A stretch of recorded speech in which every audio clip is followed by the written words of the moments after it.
Welcome to TIAA Simplified with Greg Shepard from S&A Financial Services. In this podcast, we help higher ed professionals overcome the confusion and frustration around managing their TIAA retirement accounts. We do this by breaking down complex rules, hidden risks, and smart strategies into clear, actionable insights. Join us for this journey where we explore how to retire smarter by truly understanding your TIAA plan, as Greg draws from years of experience and guest experts who will help you take control of your financial future with confidence. Now, on to the show. It's a wonderful thing that you're planning for retirement. But do you truly understand the vehicles in which you're invested? Greg Shepard knows TIAA, and he says there are 5 questions you should ask your financial advisor to make sure they are aligned with you and with your goals. But Greg, thinking about this, putting your advisor on the spot could be a little bit awkward, don't you think?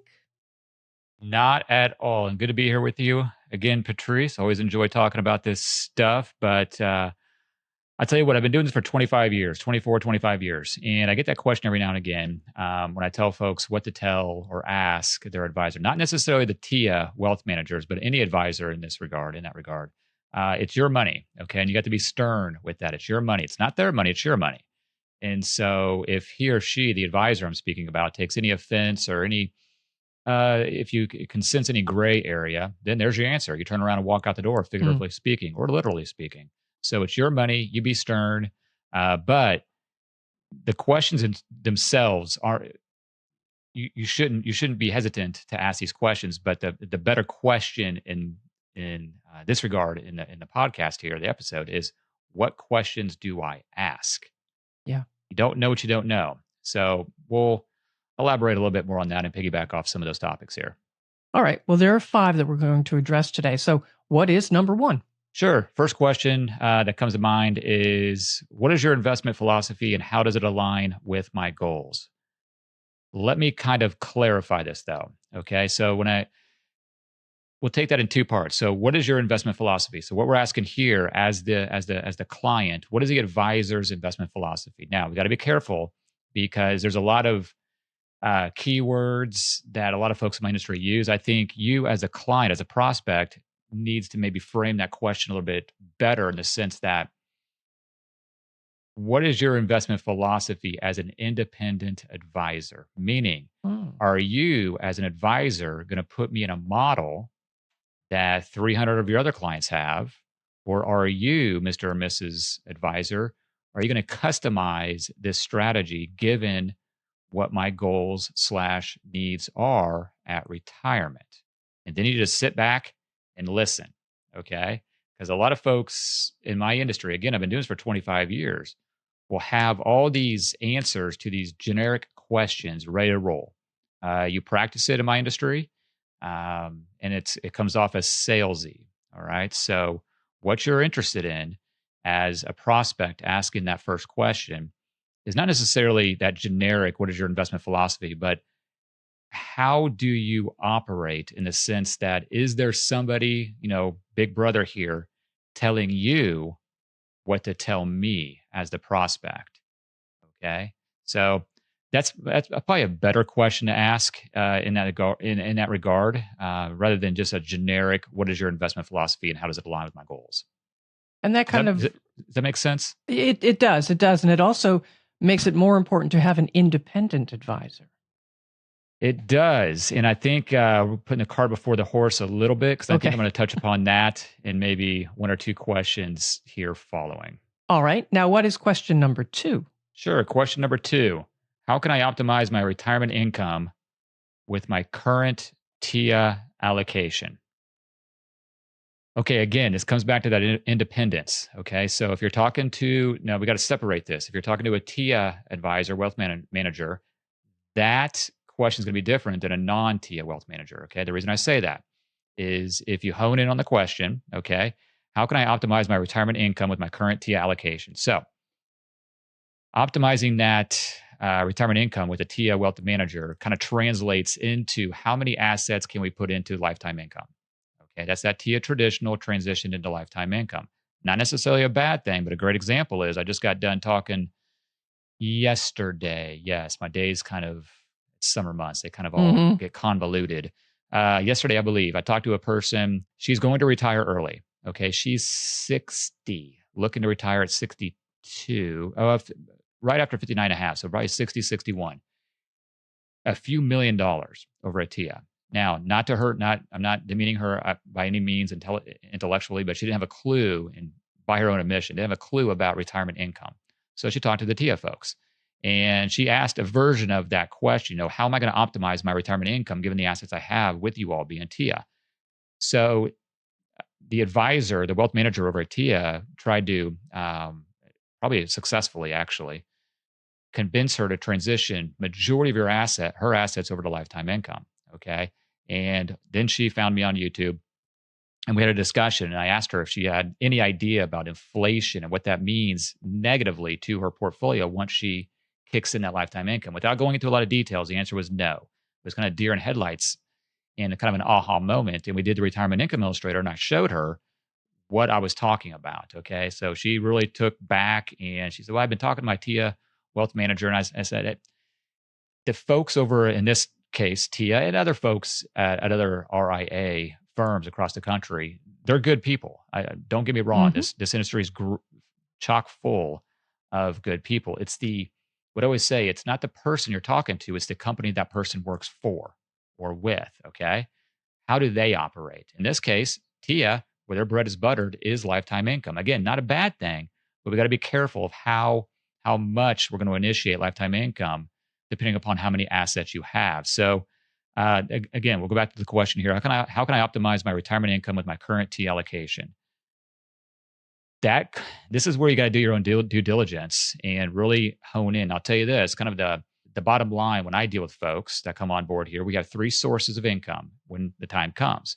One, we got some form of lifetime income if it makes sense for that individual.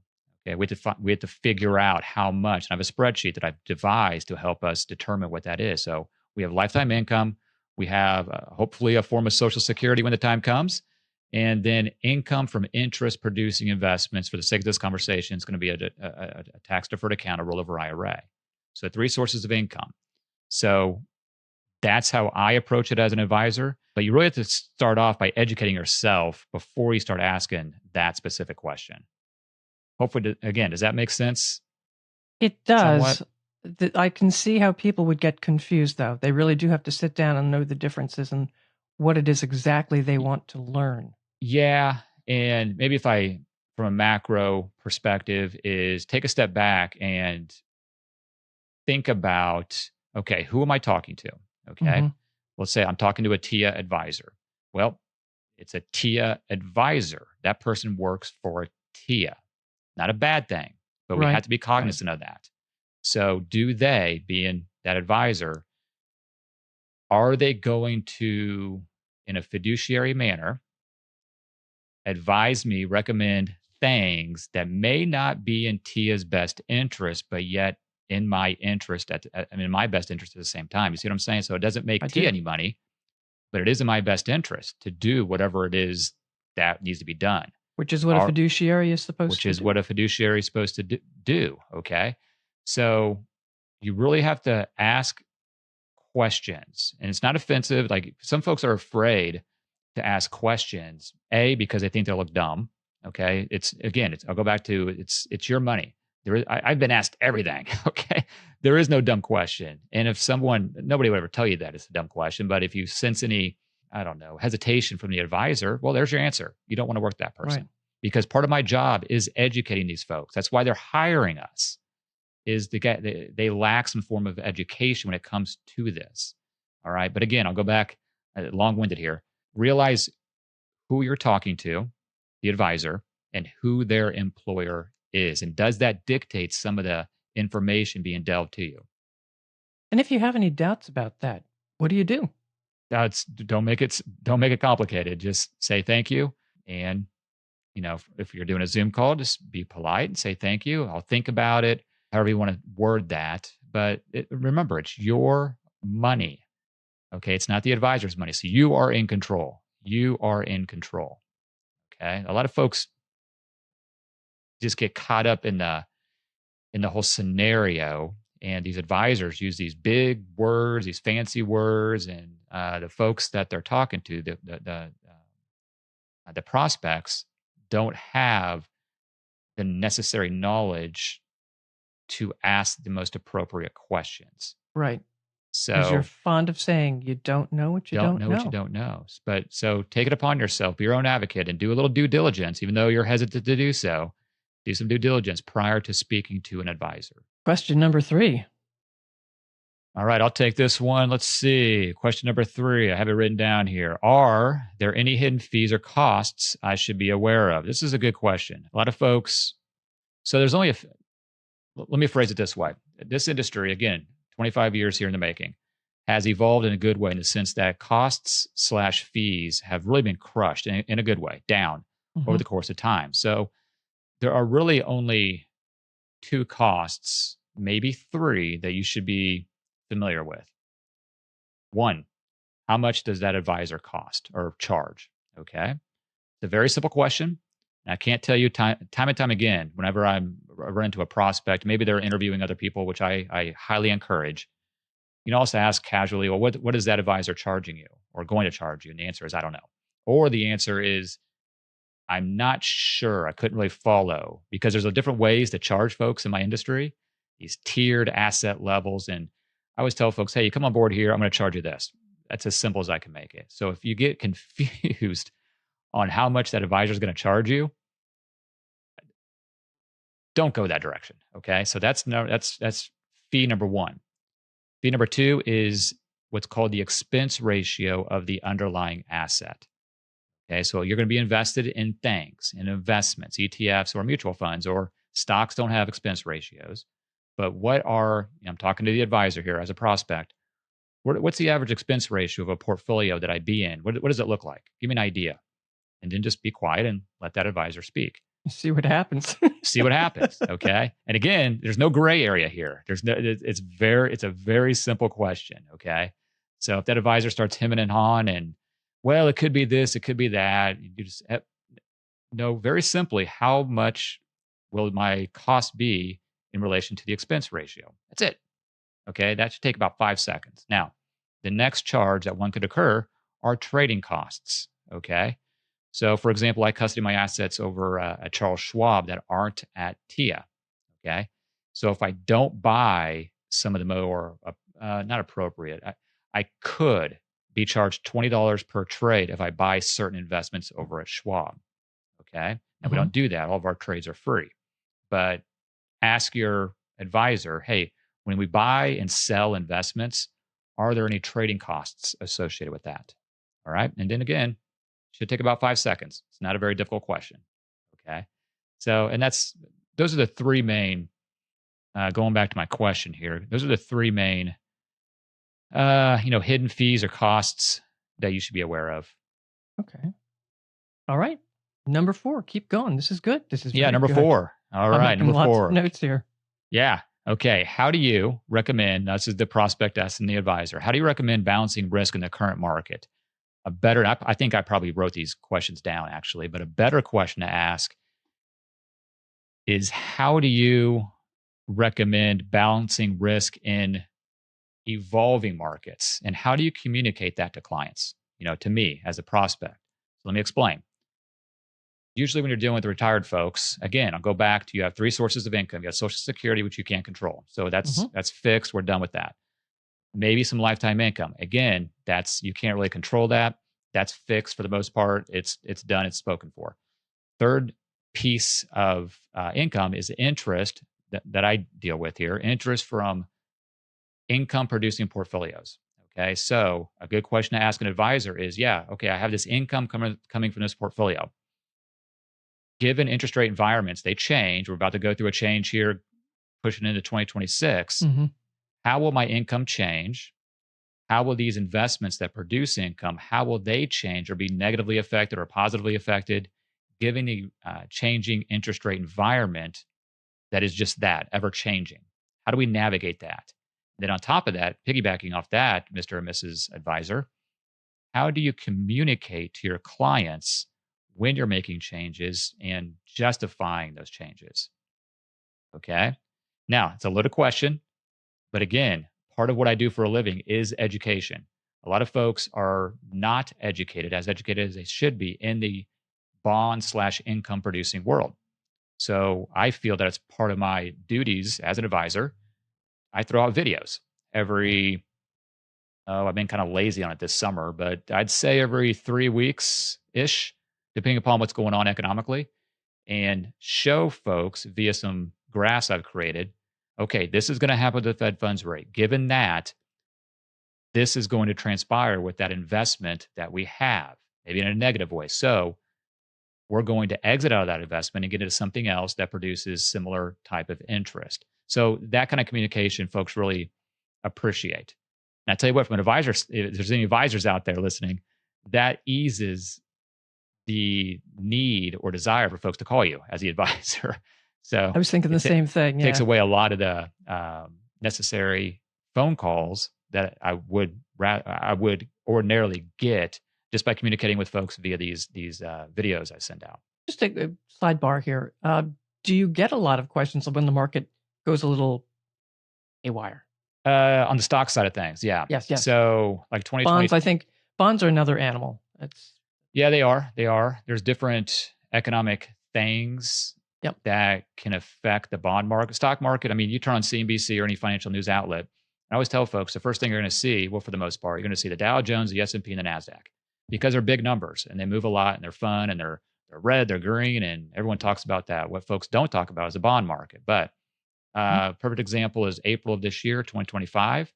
Market was down significantly. Okay, that was back on the Trump tariff thing and created some turmoil in the markets.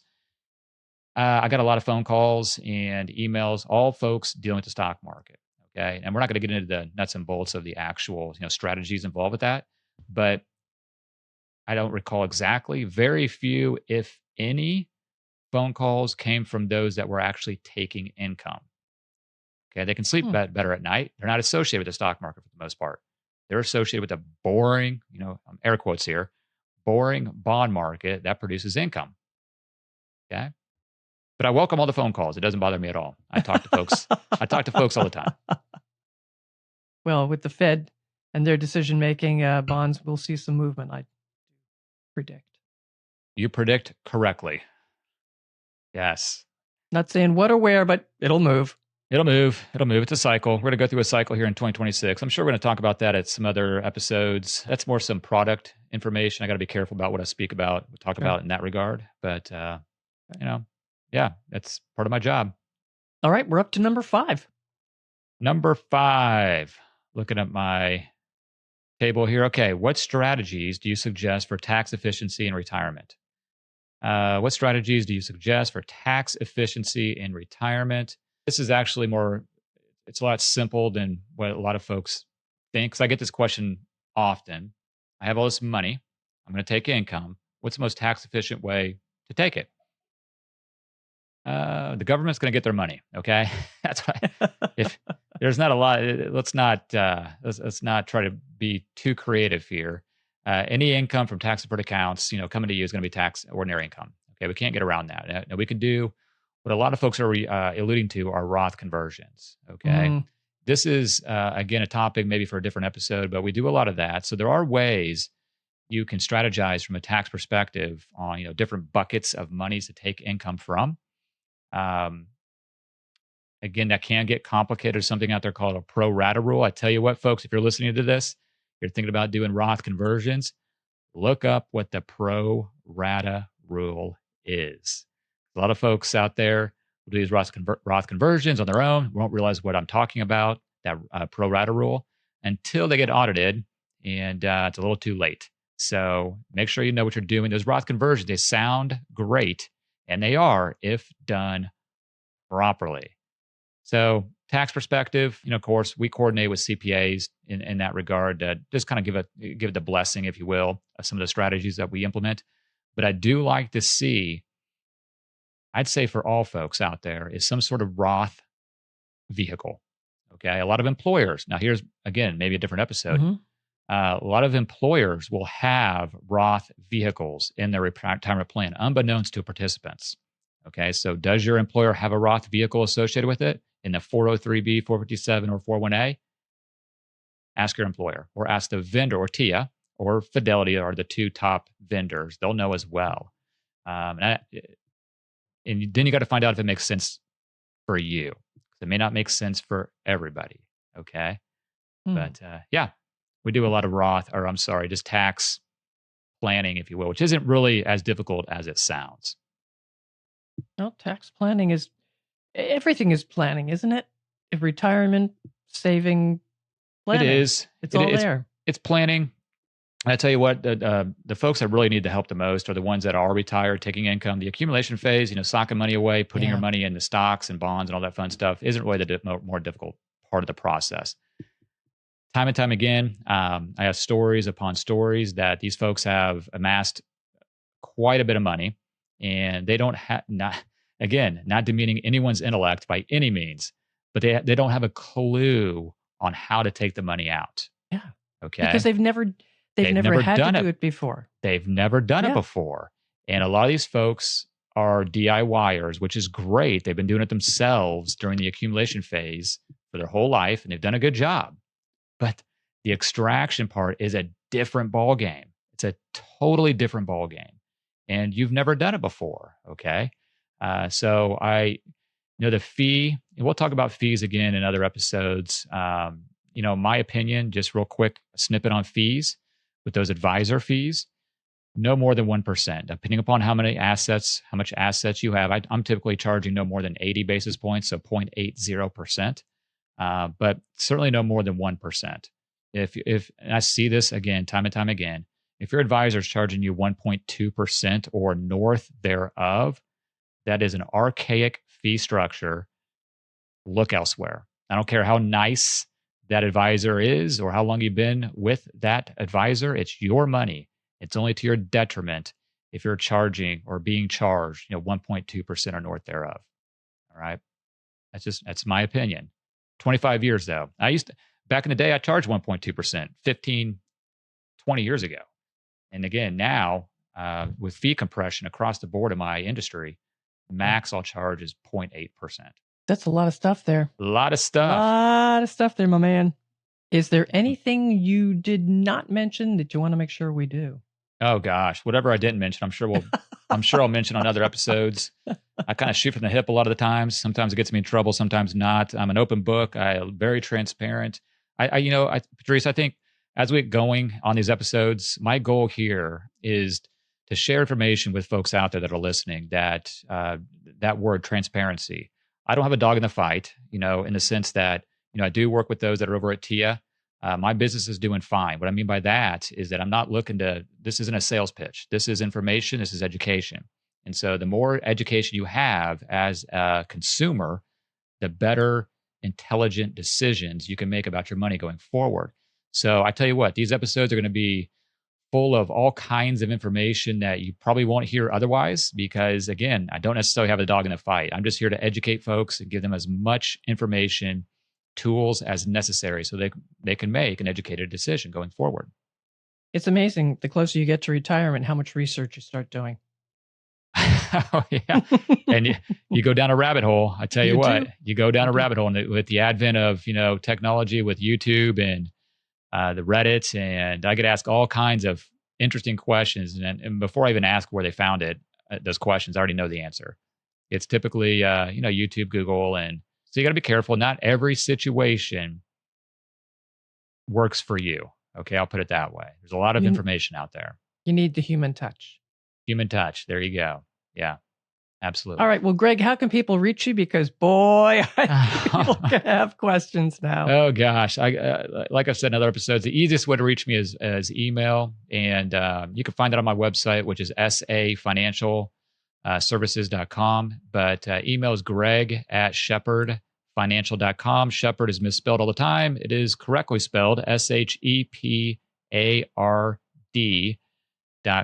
If you're so inclined, phone still works here at the office, 913-521-2381, as I am in the Kansas City area. All right, fantastic. So follow Greg's podcast so you know when the next episode is ready for you. You're not going to miss anything. And of course, share it with others. Let them know that you've got an asset here, okay? Thanks for being with us. We appreciate your time. Thank you for listening to TIAA Simplified. Click the follow button to be notified when new episodes become available. Visit our website at www.safinancialservices.com or give us a call at 913-521-2381. And don't forget to click the follow button so you never miss an episode. S&A Financial Services, Inc. is a registered investment advisor. Content presented is for informational purposes only and should not be considered as investment advice or as an offer or solicitation for the sale or purchase of any specific securities, investments, or investment strategies. Always consult with your tax advisor or attorney regarding your specific situation.